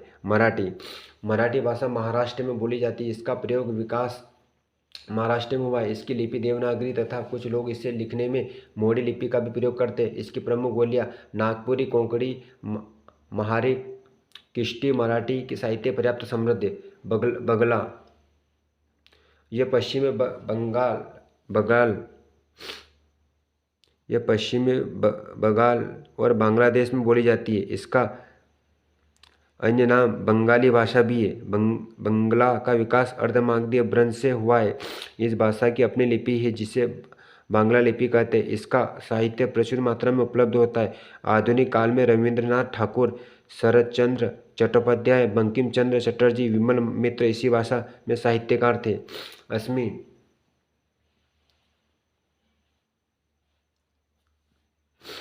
असमी इसे असमिया भाषा के नाम से भी जाना जाता है। यह असम और उसके पश्चिमी वर्ती प्रांतों में बोली समझी जाती है। असमी भी अपनी लिपि है जो कि बांग्ला लिपि में मिलती जुलती है। इसकी प्रमुख बोली विष्णुपुरिया है। इस भाषा में पर्याप्त साहित्य रचा गया। असमी का विकास मागधी अपभ्रंश के उत्तर पूर्वी रूप से हुआ है। मध्यकाल में शंकरदेव असमी के प्रसिद्ध साहित्य हैं। उड़िया, उड़ीसा प्रांत की भाषा उड़िया, उड़ीसा, उड़िया शब्द द्रविड़ भाषा शब्द ओड से बने। इसका विकास मागधी अपभ्रंश के दक्षिणी पूर्वी रूप से हुआ है। यह भाषा बंगला भाषा से मिलती जुलती है, किंतु इसकी लिपि लिपि सर्वदा भिन्न है। इसकी लिपि का विकास बोली लिपि उत्तरी शाखा में हुआ है। उड़ीसा भाषा की कुछ कुछ प्रमुख बोलियां गजामी, संबलपुरी, मन्नी आदि। सीताकांत महापात्र इस भाषा के प्रमुख साहित्यकार हैं। सीताकांत महापात्र और इस भाषा के प्रमुख क्या साहित्यकार हैं। उक्त भाषाओं के अतिरिक्त सिंहली, जिप्सी, नेपाली भी भारतीय आर्य भाषाओं की, किंतु यह अब भारत में नहीं बोली जाती। सर जॉर्ज ग्यसन ने बोली खानदेशी में भी अलग भाषाओं का मानकर उन्हें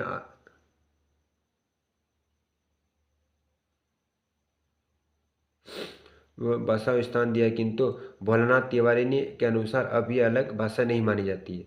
आधुनिक भारतीय आर्य भाषाओं का सामान्य विशेषता है। प्रमुख ध्वनि वही है जो मध्यकालीन भारतीय आर्य भाषाओं में थी। पंजाबी में उदासीन स्वर अ का प्रयोग हो रहा है। रे का प्रयोग लेखन में उच्चारण में नहीं है। उसमें व्यंजनों में श ध्वनि का प्रयोग भी केवल लेखन में होता है। इसका श और श के रूप में होता है। संयुक्त व्यंजन ज, त्र, क्ष, श्र, द्य का विकास हिंदी आदि भाषाओं में हुआ, किंतु इसके उच्चारण सुनिश्चित नहीं है। अंग्रेजी व्यंजनों में प्रभाव में आ ध्वनि का तथा फारसी में प्रभाव से क, ख, ग, ज, फ ध्वनि का विकास हुआ। द्वितीय व्यंजनों में एक रह गया। सतिपूर्ण के लिए ह्रस्व स्वर दीर्घ हो गया, जैसे कर्म का काम। कुछ आधुनिक आर्य भाषा बंगल, उड़िया, बिहारी, नेपाली में लिंग भेद समाप्त हो गए। अगला, इसमें एक वचन का प्रयोग मिलता था, किंतु सीमित रूप में। प्राय लोग में एक वचन के स्थान पर हम का प्रयोग करने लगा। आधुनिक आर्य भाषा की क्रिया रूपों में बहुलता नहीं थी, अर्थात क्रिया रूप कम में सहायक क्रिया रूप में काम चलाया जाने लगा। रूप रचना की दृष्टि से हिंदी आदि आधुनिक भाषा संस्कृत की तुलना में अधिक हो गई। संस्कृत में जहाँ एक शब्द में 24 रूप बनते थे, वहाँ हिंदी में 3 रूप ही रहकर लड़का, लड़के, लड़कों इन्हीं कारण में चिन्ह लगाकर काम किया जाने लगा। शब्द और धातु रूपों में दृष्टि से आधुनिक भारतीय आर्य भाषाओं में पूर्ण रूप वियोगात्मक हो गए। आधुनिक भारतीय आर्य भाषाओं में तत्सम शब्दों के साथ साथ विदेशी शब्दों का भी प्रयोग होने लगा। आधुनिक भारतीय आर्य भाषा में द्रविड़ परिवार की भाषाओं में अनेक शब्द ग्रहण किए। ज्ञान, विज्ञान एवं तकनीकी शब्दावली की आवश्यकता बढ़ने से हिंदी एवं अन्य आधुनिक भारतीय आर्य भाषाओं की शब्दावली में नए नए शब्द जुड़ने लगे तथा इनका शब्दकोश निरंतर विस्तार पा रहा है। नए शब्दों को गठन में प्रभुत्व मात्रा में हो रहा है। अब अपन आधुनिक भारतीय आर्य भाषाओं का वर्गीकरण पढ़ेंगे। किसका? भाषाओं का वर्गीकरण पढ़े, है ना। मतलब आधुनिक भाषा में जो भाषाओं का वर्गीकरण है ना। ऐसे ही जैसे पूछे तो नहीं जाते, लेकिन कभी पूछ ले तो अपन क्या करें। आधुनिक भारतीय आर्य भाषाओं को संभव देखा जाए इसी पूरे उपरांत प्रारंभ हुआ, जो इस प्रकार प्रमुख है ना। मतलब आधुनिक भाषाओं को यदि मोटे तौर पर देखा जाए तो 1000 ईस्वी पूर्व उपरांत ही इनका विकास माना जाता है, जिसमें सिंधी, पंजाबी, लहदा, पश्चिमी हिंदी, पूर्वी हिंदी, राजस्थानी, बिहारी, पहाड़ी, गुजराती, मराठी, उड़िया, बंगला और असमिया, है ना। उक्त भाषाओं को वस्तुत हिंदी की उपभाषा में सम्मिलित कर ली गई है। इन सभी को, जो कि इस प्रकार है: पश्चिमी हिंदी, पूर्वी हिंदी, राजस्थानी हिंदी, बिहारी हिंदी, पहाड़ी हिंदी। यदि इन सबके स्थान पर केवल हिंदी को ही रखा जाए तो आधुनिक भारतीय आर्य भाषाओं की संख्या मात्र 9 रह जाती है। उस स्थिति में आधुनिक भारतीय आर्य भाषाओं को हम 4 भागों में पढ़ेंगे, ठीक है ना। तो देखो,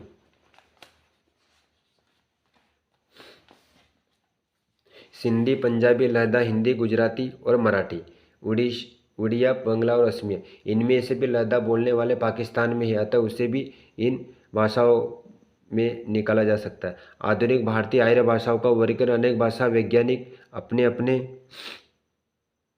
अपने ढंग से करने का प्रयास किया, जिनमें प्रमुख है हानेल, ग्रियर्सन, चटर्जी, धीरेन्द्र वर्मा, सीताराम चतुर्वेदी एवं भोलानाथ तिवारी। यहाँ हम इनके द्वारा किए गए वर्गीकरण प्रस्तुत कर रहे हैं, ठीक है ना। तो हानेल का वर्गीकरण है। हानेल ने हानेल ने सिद्धांत प्रतिबंध किया है कि भारत में आर्यों का आगमन दो बार में हुआ है। पहले आए हुए आर्य पंजाब में आकर बस गए, कुछ कुछ दिनों बाद दूसरे आर्य भारत में आए और उनके आक्रमण से प्राचीन आर्य तो अपना स्थान खाली कर इधर उधर चारों दिशाओं में चले गए तथा नवागत आर्यों ने उनका स्थान ले लिया। जैसे कील ठोकने पर वह छेद में बैठ जाती और वहाँ की लकड़ी इधर उधर चली जाती, इधर उधर जहाँ स्थान मिला जाने से विवश होना पड़ा। हर्नेल ने सिद्धांत प्रचर सिद्धांत कहलाता है। इस सिद्धांत पर उन्होंने आधुनिक भारतीय आर्य भाषाओं का वर्गीकरण किया। उन्होंने आधुनिक भारतीय आर्य भाषा को वर्गीकरण किया इस सिद्धांत के आधार पर। कौन कौन से, है ना? तो पूर्वी गोडियन, जिसमें पूर्वी हिंदी, बिहारी, बंगला, उड़िया और असमी आता है ना? पश्चिमी गोडियन के अंतर्गत पश्चिमी हिंदी, राजस्थानी, गुजराती, सिंधी और पंजाबी। उत्तरी गोडियन के अंतर्गत पहाड़ी भाषाएं गढ़वाली, कुमायूनी, नेपाली। दक्षिणी गोडियन मराठी। हार्नेल ने अपने वर्गीकरण का लहदा को स्थान नहीं दिया। बिहारी को वे पूर्वी हिंदी में तथा राजस्थानी को पश्चिमी हिंदी में शामिल करते हैं और इनका अलग से उल्लेख नहीं करते। यद्यपि हमने सुगमता के लिए उन दोनों को उपयुक्त वर्गीकरण के अलग स्थान दिए हैं। सर जोड़े गेसन का वर्गीकरण, है ना? हॉर्नेल के उपयुक्त मत को ग्रेसन ने असंत स्वीकार करते हुए भीतरी और बाहरी आर्यों में भेद की मान्यता दी और इसी आधार पर अपना पहला वर्ग प्रस्तुत किया, जो इस प्रकार है। ग्रेसन का पहला वर्गीकरण। बाहरी उपभाषा। बाहरी उपभाषा के अंतर्गत पश्चिमोत्तरी समुदाय, इसमें सिंधी, लहदा। दक्षिण समुदाय में मराठी। पूर्वी समुदाय में उड़िया, बंगला, असमिया और बिहारी। मध्यवर्ती उपभाषा में मध्यवर्ती समुदाय में पूर्वी हिंदी। भीतरी उपभाषा में केंद्रीय समुदाय, जिसमें पश्चिमी हिंदी, पंजाबी, गुजराती, भीलो, खानदेवी और राजस्थानी। पहाड़ी समुदाय में पूर्वी पहाड़ी, मध्यवर्ती पहाड़ी और पश्चिमी पहाड़ी। इस प्रकार 3 उपभाषाओं को 5 समुदाय में एक सत्र भाषाएं हैं। उन्होंने भील और खानदेनी को आधुनिक आर्य भाषाओं में गिना है। बाद में ग्रेसन ने एक नया वर्गीकरण प्रस्तुत किया, जो इस प्रकार है। ग्रेसन ने भी 2 बार वर्गीकरण किया, है ना? मध्यवर्ती भाषा पश्चिमी हिंदी रखा गया। अंतर्वर्ती भाषा में पश्चिमी हिंदी के घनिष्ठ वाली जैसे पंजाबी, राजस्थानी, गुजराती और पहाड़ी रखा गया। और बहिरंग घनिष्ठ वाली पूर्वी हिंदी में रखा गया। बहिरंग भाषा, जिसमें पश्चिमोत्तरी में लहदा, सिंधी, दक्षिणी में मराठी, पूर्वी में बिहारी, बंगला, उड़िया और असमी। ग्रेसन ने इस वर्गीकरण के आधार पर ध्वनि, व्याकरण और शब्द समूह को बनाया, किंतु इस संबंध में जो तर्क दिए वे अधिक पुष्ट नहीं है। डॉक्टर भोलेनाथ तिवारी के अनुसार अपन समझे तो मतलब तिवारी जी ने क्या कहा, उनके तर्कों को इस आधार पर खारिज कर दिया गया कि विशिष्टताएं वे किसी एक वर्ग में आने वाली भाषाओं को ही बताते हैं, अतः विशेषता दूसरे वर्ग में आने वाली भाषाओं की उपलब्ध होती है। अतः जिन बातों के आधार पर बाहरी भीतरी का भेद ग्रेसन स्थापित करते हुए संतोषजनक है और भेद कारण नहीं है, अतः उनका वर्गीकरण स्वीकार नहीं किया जा सकता है। डॉक्टर सुनीता कुमारी चटर्जी का वर्गीकरण। प्रसिद्ध भाषा वैज्ञानिक डॉक्टर चटर्जी ने क्षेत्रीय आधार पर आधुनिक भारतीय आर्य भाषाओं का निम्न वर्गीकरण अपने ग्रंथ ओरिजिनल एंड डेवलपमेंट बनगरिया लैंग्वेज में प्रस्तुत किया है, जो इस प्रकार है। उदीच्य, जिसमें सिंधी, लहदा, पंजाबी। प्रतीच्य, जिसमें गुजराती, राजस्थानी। मध्यदेशी में पश्चिमी हिंदी और प्राच्य में पूर्वी हिंदी, बिहारी, उड़िया और असमी और बंगला। दक्षिणात्य में मराठी। यह प्राच्य का तात्पर्य पूर्वी हिंदी,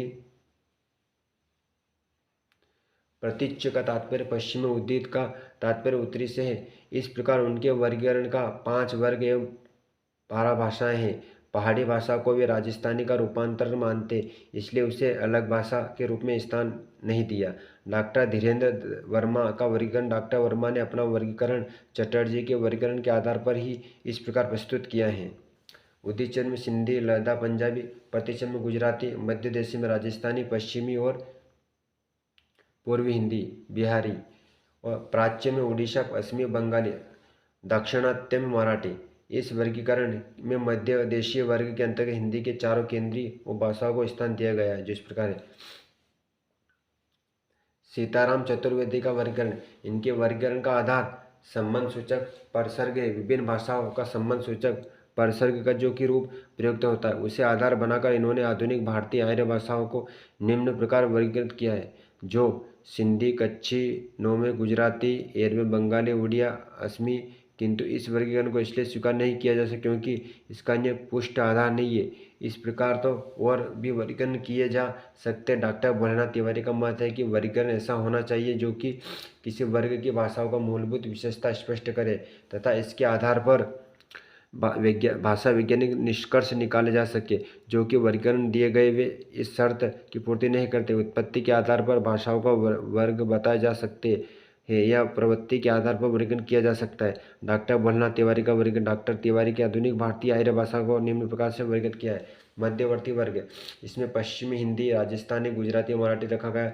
पूर्ववर्ती वर्ग में बिहारी, बंगाली, असमी, उड़ीसा और मध्य पूर्वी में पूर्वी हिंदी, महाराष्ट्रीय वर्ग में मराठी और पश्चिमी वर्ग में सिंधी, लहदा और पंजाबी को रखा गया है। इनको रखा गया है। ठीक है। उक्त वर्गीकरण का अन्य विद्वानों द्वारा दिए गए वर्गीकरण जैसा कि इस विवेचन के आधार पर इस निष्कर्ष पर पहुंच सकते हैं कि इन सभी वर्गीकरणों में कोई न कोई त्रुटि अवश्य। अतः इसी स्थिति में जो सर्वाधिक उपयुक्त वर्गीकरण प्रयुक्त होता है वह डॉक्टर धीरेन्द्र वर्मा का है, जिसमें मध्य देशी वर्ग के अंतर्गत हिंदी के उन सभी उपभाषाओं को रखा गया है जिनकी प्रवृत्ति हिंदी के अनुरूप है। हिंदी का भौगोलिक विस्तार है ना, उसका भौगोलिक विस्तार देख लेते हैं।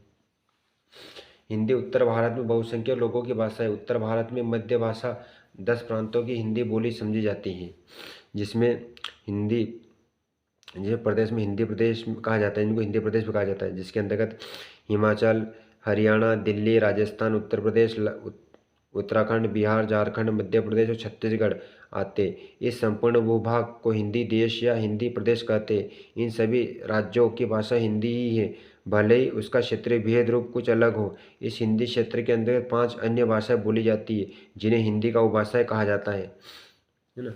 पश्चिमी हिंदी भाषा, इसके अंतर्गत 5 बोलियां हो जाती है, जिसमें ब्रज भाषा, कन्नौजी, खड़े बोली, बुंदेली, हरियाणी और बांगुर। पूर्वी हिंदी उपभाषा क्षेत्र, जिसके अंतर्गत 3 बोलियां अवधी, बघेली और छत्तीसगढ़ी। राजस्थानी उपभाषा के अंदर इसके अंतर्गत बोलियां मेवाती, मालवी, मारवाड़ी, जयपुरी और ढूंढारी। बिहारी उपभाषा के अंतर्गत इसके अंतर्गत 3 बोलियां मैथिली, मगही और भोजपुरी। पहाड़ी उपभाषा के अंतर्गत 3 बोलियां गढ़वाली, कुमायूनी और नेपाली। इस प्रकार हिंदी के अंतर्गत 5 उपभाषाएं और 18 बोली है। सर जॉर्ज गैसन ने केवल पश्चिमी हिंदी और पूर्वी हिंदी को ही हिंदी मानते हैं। उनके अनुसार राजस्थानी, बिहारी, पहाड़ी अन्य भाषाएं शुद्ध भाषा वैज्ञानिक दृष्टि से हिंदी के अंतर्गत 23 उपभाषाएं और उसके अंतर्गत आने वाली बोलियां ही हिंदी के अंतर्गत आती है। विभिन्न बोलियां क्षेत्र, पश्चिमी हिंदी ब्रजभाषा है ना, पश्चिम हिंदी के क्षेत्र इनको पढ़ते हैं ना, पश्चिम हिंदी ब्रजभाषा। इसको क्षेत्र हम डीप में पढ़ते हैं। ब्रजभाषा क्षेत्र का आगर, मथुरा, फिरोजाबाद, अलीगढ़, हाथरस, धौलपुर, गुड़वाल, भरतपुर, करौली, बदायूं आदि मध्यकाल में ब्रज क्षेत्र की बोली ब्रजभाषा बन गई और ब्रज क्षेत्र के बाहर के क्षेत्र में इस बोली भाषा का प्रयोग एक भाषा के रूप में करने लगे। खड़ी बोली, मेरठ, बिजनौर, सहारनपुर, मुरादाबाद, रामपुर आदि जिले आते हैं। हिंदी मानक हिंदी का विकास खड़ी बोली से ही हुआ है। न का अत्यधिक प्रयोग खड़ी बोली में होता है। खड़ी बोली का प्रयोग खड़ी बोली में होता है। कन्नौजी, फर्रुखाबाद, कन्नौज, इटावा, सहारनपुर, हरदोई, मैनपुरी आदि जिलों में कन्नौजी बोली जाती है। अकौरत प्रवृत्ति भी बोली ब्रजभाषा में जहाँ ओ की प्रधानता शब्दों से मिलती है। कन्नौजी में ओ की प्रधानता में जैसे आओ, खो, औ आदि। बुंदेली इस बुंदेलखंड में बोली जाती है, जिसके अंतर्गत झांसी, महोबा, ग्वालियर, हमीरपुर, भोपाल, ललितपुर जिले आते हैं। ओरछा नगर, नरसिंहपुर में बुंदेली बोली जाती है। हरियाणा बांगुर, इसे हरियाणा बांगुर है ना, इस बागर प्रदेश में बोला जाता है, जिसके अंतर्गत हरियाणा प्रदेश जिले। इसकी मुख्य प्रवृत्ति मूर्धन्य ध्वनि की अधिकतम न के स्थान पर न का प्रयोग, जैसे कौन में कौन, व्यंजन ध्वनि में इसके बहुत अधिक मिलते हैं, जैसे राजा का राजा, भीतर का भीतर। ठीक है। अब पूर्वी हिंदी की बोलियों का क्षेत्र पढ़ते हैं। पूर्वी हिंदी की बोलियों क्षेत्र है ना, अवधि। अवध क्षेत्र के अंतर्गत लखनऊ, उन्नाव, रायपुर, रायबरेली, सीतापुर, फैजाबाद, गोड़ा, फतेहपुर, बहराइच, लखीमपुर, सुल्तानपुर, बारवारी प्रताप जिले आते हैं। यहाँ अवधी बोली का बोलचाल है। ईया का प्रत्यय अवधी में पहचान है ना, इसकी पहचान है। यथा खाट खटिया, जुआ जुइया, रजिस्ट्रा भूतकाल में क्रिया के साथ इस लगता है तथा कैसे रहस्य आदि अवधि में रामचरितमानस, तुलसी, पद्मावत, जायसी जैसे महाकाव्य लिखे गए। बघेली यह बघेलखंड की बोली है तथा इसका केंद्र रीवा है। इसके अतिरिक्त यह बोली शहडोल, सतना, मेघा, नागौर क्षेत्र में बोली जाती है। छत्तीसगढ़ी छत्तीसगढ़ प्रांत की बोली है। इनका नाम छत्तीसगढ़ी है। यह बिलासपुर, दुर्ग, रायपुर, राजगढ़, राजनगढ़, कांकेर, सुरंगपुर, कोरिया में बोली जाती है। मेवाती ये उत्तरी राजस्थान के क्षेत्र, जिस मेवाती का क्षेत्र कहाँ है, इसका मेवाती नाम क्यों पड़ा, ये मेवता क्षेत्र में बोली जाने का कारण इसका नाम मेवाती पड़ा। यह भरतपुर, करौली जिलों इस बोली के बोलने वाले मेव लोग रहते हैं। मालवी ये मालवा क्षेत्र की बोली, इसके इंदौर, उज्जैन, देवास, रतलाम, भोपाल जिलों आते हैं। मारवाड़ी बोली का क्षेत्र राजस्थान का मारवाड़ क्षेत्र है। इसके अंतर्गत जोधपुर, बीकानेर, अजमेर, किशनगढ़, मेवात, जैसलमेर आते हैं। जयपुरी बोली का एक अन्य क्षेत्र ढूंढाली भी यह बोली जयपुर, अजमेर क्षेत्र में बोली जाती है। मैथिली यह बिहारी उपभाषा वर्ग की बोली और बिहारी मैथिली क्षेत्र की बोली हो जाती है। इस बोली का क्षेत्र दरभंगा, मुजफ्फरपुर, पूर्णिया, मुंगेर जिलों में व्याप्त है। मगर यह बोली बिहार के पटना, गया, पलामू, हाजिरबाग, मुंगेर और भागलपुर में बोली जाती है। भोजपुरी बिहार के भोजपुरी क्षेत्र में बोले जाने वाली बोली पूर्वी उत्तर प्रदेश में कुछ क्षेत्र में बोली जाती है। इस बोली का क्षेत्र वाराणसी, जौनपुर, गाजीपुर, बलिया, गोरखपुर, देवरिया, आजमगढ़, बस्ती, शाहाबाद, चंपारण, सारण जिले हैं। नेपाली इस बोली को पश्चिमी पहाड़ी भी कहा जाता है। यह बोली हिमाचल प्रदेश में शिमला, मंडी, चंपा, जोनराज, सीरकपुर क्षेत्र में बोली जाती है। गढ़वाली यह गढ़वाल क्षेत्र में बोली जाती है। उत्तरी काशी, बद्रीनाथ, श्रीनगर, गढ़वाल में बोली जाती हैं। कुमायूनी उत्तराखंड में कुमायूनी क्षेत्र में बोली जाती है। नैनीताल, अल्मोड़ा, हल्द्वानी, रानीखेत में बोली है। सर जॉर्ज ग्यसन ने भाषा वैज्ञानिक दृष्टि से केवल पश्चिमी हिंदी और पूर्वी हिंदी को ही हिंदी के अंतर्गत माना। इस दृष्टि से हिंदी को अंतर्गत केवल 8 बोलियां ब्रजभाषा, कन्नौजी, बुंदेली, बागुर, खड़ी बोली, अवधी और बघेली और छत्तीसगढ़ी को ही माना जा सकता। खड़ी बोली का अन्य नाम कोरवी भी है। यह हिंदी को मानक परिनिष्ठ अर्थ ग्रहण करे तो केवल खड़ी बोली पर आधारित हिंदी को मूल हिंदी है। यही हिंदी हमारी राजभाषा है तथा यही शिक्षा का माध्यम, यही रेडियो टीवी के हिंदी कार्यक्रम की भाषा और हिंदी के पत्र पत्रिका पुस्तक इसी का प्रयोग होता है। वस्तुतः मानक हिंदी का तात्पर्य खड़ी बोली है। इसके रूप में हिंदी क्षेत्र के नगरों की भाषा है। इस हिंदी भाषा के विकास क्रम का पार्ट 2 अपन कल पढ़ेंगे। तब तक के लिए आप सबको धन्यवाद।